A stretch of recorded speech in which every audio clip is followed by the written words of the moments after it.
1,82,13,550. ಯಾವ ಗ್ರಾಮ ಇದು ಕೆಂಪೈನಪಾಳ್ಯ ಅವ್ರು ಭೇಟಿ ತಗೋತಾರೆ ಕೊಡ್ತಾರೆ. ಪುಟ್ಟೇಗೌಡ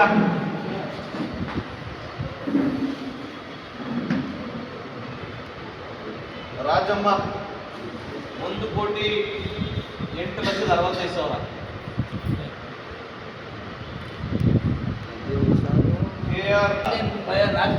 ಮತ್ತೆ ಎಲ್ಲ ನಾಗಮ್ಮ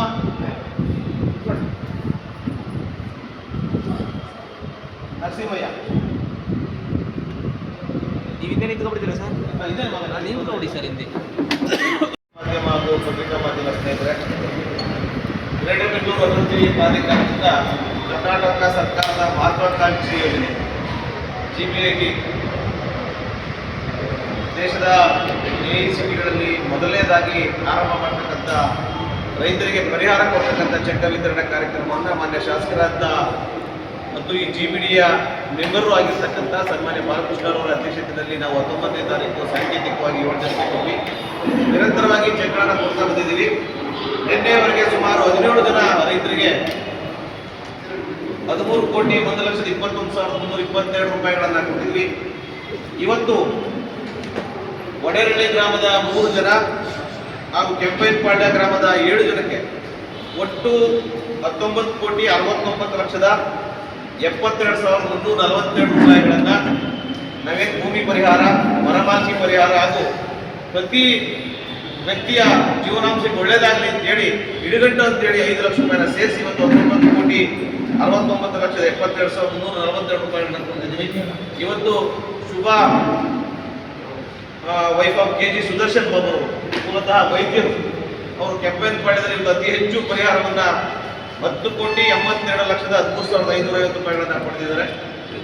ನಾನು ಯಾಕೆ ಇವತ್ತು ನಿಮ್ಮ ಮಾಧ್ಯಮಗಳ ಮುಂದೆ ಇದೆಲ್ಲವನ್ನ ಚೆಕ್ಗಳನ್ನು ತೋರಿಸಿ ನಿಮಗೆ ಮನವರಿಕೆ ಮಾಡಿಕೊಡ್ತಾ ಇದ್ದೀನಿ ಅಂತ ಹೇಳಿದ್ರೆ, ನಾವು GBDಯಿಂದ ಕೊಟ್ಟಂತ ಚೆಕ್ಗಳನ್ನು ಸುಳ್ಳು ಅಪಪ್ರಚಾರವನ್ನು ಮಾಡಿ ನೋಡಿ, ನಾವು ಒಂದು ಚೆಕ್ ವಿತರಣೆ ಮಾಡ್ತೀವಿ 19ನೇ ತಾರೀಕು ಡೇಟ್ ಹಾಕಿ 2019/6/2026 ಅಂತ. ಬಟ್ ಕೆಲವು ವ್ಯಕ್ತಿಗಳು ಮತ್ತು ಈಗೇನು ರೈತರ ಬಗ್ಗೆ ಹೋರಾಟವನ್ನ ಮಾಡ್ತಾ ಇರ್ತಕ್ಕಂಥ ಜಾತ್ಯತೀತ ಜನತಾದಳದ ಅಫಿಷಿಯಲ್ ಪೇಜ್ ನಲ್ಲಿ JDS ಕರ್ನಾಟಕ ಅಂತ ಒಬ್ಬ ಅಫಿಷಿಯಲ್ ಪೇಜ್ ನಲ್ಲಿ ಈ ಚೆಕ್ ಅನ್ನ ಮುಖಾಂತರ ತಿದ್ದಿದ್ರು, ಏನ್ ಮುಖಾಂತರ ತಿದ್ದಿದ್ರು 19/6/2024 ಅಂತ. ಇಂಥ ಕೀಳುಮಟ್ಟದ ಅಪಪ್ರಚಾರವನ್ನ ಮಾಡ್ತಕ್ಕಂಥ ಮಟ್ಟಕ್ಕೆ ಯಾರು ಇಳಿಬಾರದು ಅಂತ ಹೇಳಿ ನಾನು ಒತ್ತಾಯವನ್ನ ಮಾಡ್ತೀನಿ. ಜನರಿಗೆ ಒಂದೊಳ್ಳೆ ಮೆಸೇಜ್ ಅನ್ನ ಕೊಡಬೇಕು. ನೀವು ಜಾತ್ಯತೀತ ಜನತಾದಳದ ಪಕ್ಷದಲ್ಲಿ ಪ್ರಧಾನಮಂತ್ರಿಗಳು ಆಗಿದ್ದೀರಿ, ಮುಖ್ಯಮಂತ್ರಿಗಳು ಆಗಿದ್ದೀರಿ, ಆದರೆ ನಿಮ್ಮ ಅಫಿಷಿಯಲ್ ಪೇಜ್ನಲ್ಲಿ ಈ ರೀತಿ ಸುಳ್ಳು ಅಪಪ್ರಚಾರವನ್ನ ಮಾಡಿ ಸಾರ್ವಜನಿಕರಿಗೆ, ರೈತರಿಗೆ ಗೊಂದಲ ಸೃಷ್ಟಿ ಮಾಡತಕ್ಕಂಥ ಯಾವುದೇ ಕೆಲಸವನ್ನ ಮಾಡಬಾರ್ದು ಅಂತೇಳಿ ಮೂಲಕ ಒತ್ತಾಯವನ್ನು ಮಾಡ್ತೀವಿ. ಹೋರಾಟ ಇನ್ನೊಂದು ಮತ್ತೊಂದು ಆಯಾ ಪಕ್ಷಗಳ ನಿರ್ಧಾರಕ್ಕೆ ಬಿಟ್ಟು ನಾನು ಅದ್ರ ಬಗ್ಗೆ ನಾನು ಚಕಾರ ಎತ್ತಕ್ಕೆ ಹೋಗಲ್ಲ, ನಿಮ್ಮ ನಿರ್ಧಾರಗಳು. ಆದರೆ ಸರ್ಕಾರ ನಡೆಸ್ತಕ್ಕಂಥ ಒಂದು ಅಧಿಕೃತ GBDಯ ಚೆಕ್ ಅನ್ನ ತಿದ್ದಿ ನಿಮ್ಮ ಅಫಿಷಿಯಲ್ ಪೋಸ್ಟ್ ನಲ್ಲಿ ಈ ತರ ಮಾಡ್ತಕ್ಕಂಥದ್ದು ಎಷ್ಟು ಸರಿ ಅನ್ನೋದು ನನ್ನ GBDಯ ಅಧ್ಯಕ್ಷನಾಗಿ ನನ್ನ ಪ್ರಶ್ನೆ. ಈಗ ಯಾರೋ ಕಿಡಿಗೇಡಿಗಳು ಪೋಸ್ಟ್ ಹಂಚಿದ್ದಾರೆ, ಹಂಚಿದ್ದಾರೆ, ನಮಗೂ ಹಂಚಕ್ ಬರಲ್ಲ ಅಂತ ಹೇಳ್ತೀರಿ, ಅದು ನಮ್ಗೆ ಅವಮಾನ ಆಗೋಯ್ತು ಅಂತ. ಬಟ್ ಈ ತರ ಅಪಪ್ರಚಾರವನ್ನು ಚೆಕ್ ಅನ್ನ, ಸರ್ಕಾರಿ ಚೆಕ್ ಅನ್ನ ತಿದ್ದಿ, ಒಬ್ಬ SLO ಸೈನ್ ಹಾಕೊಟ್ಟಕ್ಕಂಥ ಚೆಕ್ ಅನ್ನ ತಿದ್ದಿ ಮಾಡ್ತಕ್ಕಂಥದ್ದು ಎಷ್ಟು ಸರಿ? ಇದನ್ನ ಜನತೆಗೆ ನಾನು ಬಿಡ್ತೀನಿ, ರೈತರಿಗೆ ನಾನು ಮನವರಿಕೆ, ಈ ರಾಜ್ಯದ ಜನತೆಗೆ, ಕರ್ನಾಟಕ ರಾಜ್ಯದ ಜನರಿಗೆ ಒಂದು ಮನವಿಯನ್ನು ಮಾಡ್ತೀನಿ. ಈ ತರ ಸುಳ್ಳು ಅಪಪ್ರಚಾರಗಳನ್ನ ಮಾಡ್ತಕ್ಕಂಥವ್ರನ್ನ ನೀವು ಹೇಗೆ ನಂಬ್ತೀರಿ ಅನ್ನೋದು ಪ್ರಶ್ನೆಯನ್ನ ನಿಮ್ಮ ಮೂಲಕ, ಮಾಧ್ಯಮದ ಮೂಲಕ ಹೇಳ್ತಾ ಇದ್ದೀನಿ. ಇದರ ವಿರುದ್ಧವಾಗಿ ನಾವು ರಾಮನಗರದ ಸೆನ್ ವಿಭಾಗಕ್ಕೆ ಕಂಪ್ಲೇಂಟ್ ಅನ್ನು ಕೊಟ್ಟಿದ್ದೀವಿ. ಅದ್ರ ಜೊತೆಯಲ್ಲಿ ಸಬ್ ಇನ್ಸ್ಪೆಕ್ಟರ್ ನಗರ ಠಾಣೆ ರಾಮನಗರ ಅವರು ಕೂಡ ಕಂಪ್ಲೇಂಟ್ ಅನ್ನ ದಾಖಲಾತಿ ಮಾಡಿದ್ದೀವಿ. ಇದ್ರ ಬಗ್ಗೆ ನೀವು ಯಾರು ಇದನ್ನ ಪೋಸ್ಟ್ ಮಾಡಿದ್ದಾರೆ ಅವ್ರ ವಿರುದ್ಧ ಕ್ರಮವನ್ನು ಕೈಗೊಳ್ಳಬೇಕು ಅಂತ. ಇದ್ರ ಜೊತೆಯಲ್ಲಿ SP ನಾಗರಾಜ್ ಅಂತವರು ಒಬ್ಬರು ಕೂಡ ಇದನ್ನ ಫೇಸ್ಬುಕ್ ನಲ್ಲಿ ಅಪ್ಲೋಡ್ ಮಾಡಿದ್ದಾರೆ.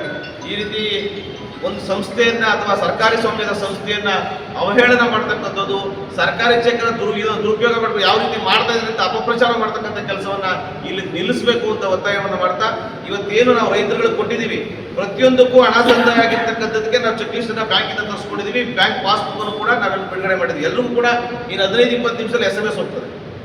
ನಾವು ಯಾರಿಂದಲೂ ಕೂಡ ಯಾವುದೇ ದಲ್ಲಾಳಿಗಳ ಮುಖಾಂತರ ನೀವು ಕೇಳ್ಕೊಬೋದು, ಇಂಟರ್ವ್ಯೂ ಮಾಡ್ಬೋದು, ಯಾವ ರೀತಿ ನಿಮ್ಮ ಇದನ್ನ ಪರಿಹಾರ ವಿತರಣೆ ಮಾಡ್ತಾ ಇದ್ದಾರೆ ಅಂತ. ಇಲ್ಲಿ ಯಾವುದೇ ದಲ್ಲಾಳಿಗಳಾಗಲಿ ಇನ್ನೊಂದು ಅಲ್ಲಿ ಅವಕಾಶವನ್ನು ಕೊಡದೆ ನೇರವಾಗಿ ರೈತರ ಖಾತೆಗೆ RTGS ಮಾಡ್ತಕ್ಕಂಥ ಕೆಲಸವನ್ನ ನಮ್ಮ GBD ಅಧಿಕಾರಿಗಳು ಶ್ರಮವಹಿಸಿ ಮಾಡ್ತಾ ಇದ್ದಾರೆ. ನಿರಂತರವಾಗಿ ರೈತರುಗಳು ಸ್ವಲ್ಪ ದಾಖಲಾತಿಗಳನ್ನ ತಂದು ನಿಧಾನ ಮಾಡ್ತಾರೆ ಹೊರತರೆ ಮಿಕ್ಕಿದೆಲ್ಲ ದಾಖಲಾತಿಗಳನ್ನ ಹೊಂದಿಸ್ಕೊಂಡು ನಾವು ಕೇಳುವುದು ವೈಯಕ್ತಿಕ ದಾಖಲಾತಿಗಳು ಮಾತ್ರ. ಅದಕ್ಕಾಗಿ ನಮ್ಮ ರೈತ ಬಾಂಧವರು ಕೂಡ ನಾನು ಮನವರಿಕೆ ಮಾಡ್ತೀನಿ, ಯಾವುದೇ ತೊಂದರೆ ಇದ್ರೂ ಕೂಡ ದಯಮಾಡಿ ಇಲ್ಲಿ ಬಂದು ನಮ್ಮ ಸಂಪರ್ಕ ಮಾಡಿದ್ರೆ ಖಂಡಿತ ನಾನು ಬೆಳಗ್ಗೆ 10 ಗಂಟೆಯಿಂದ 7 ಗಂಟೆ ಸಂಜೆ 7 ಗಂಟೆವರೆಗೂ ಇಲ್ಲೇ ಇರ್ತೀವಿ. 5 ಗಂಟೆ ಕಚೇರಿಗೆ ಹೋದ್ರು ದಿನ ಇನ್ನೊಂದು 2 ಚೆಕ್ ಕೊಡಬೇಕು. ಅವರು ಹಣ ತುಂಬಾ ದುಡ್ಡು ಮಂದಿ ಆಯಿಸಿದ ಮತ್ತೆ ಬರೋಕ್ಕಾಗಲ್ಲ, ನಮ್ಮ ವಯಸ್ಸಾಗಿದೆ ಅಂತ ಕೇಳ್ತಾರೆ. ಅದಕ್ಕೆ ನಾವು ನಿರಂತರವಾಗಿ ಬೆಳಗ್ಗೆ 10 ರಿಂದ 7 ಗಂಟೆ ಗಂಟೆ ಕೂಡ ಈ ಆಫೀಸ್ ಕಚೇರಿ ತೆರೆದಿದೆ. ದಯವಿಟ್ಟು ನಾನು ಒಂದು ಒತ್ತಾಯ ಮಾಡ್ತೀನಿ, ಅಪಪ್ರಚಾರವನ್ನು ಇಲ್ಲಿ ನಿಲ್ಲಿಸಿ ನೈಜತೆಯನ್ನು ಜನಕ್ಕೆ ತೋರಿಸಿ ಅನ್ನೋದು ನನ್ನ ಒತ್ತಾಯ. Okay, thank you.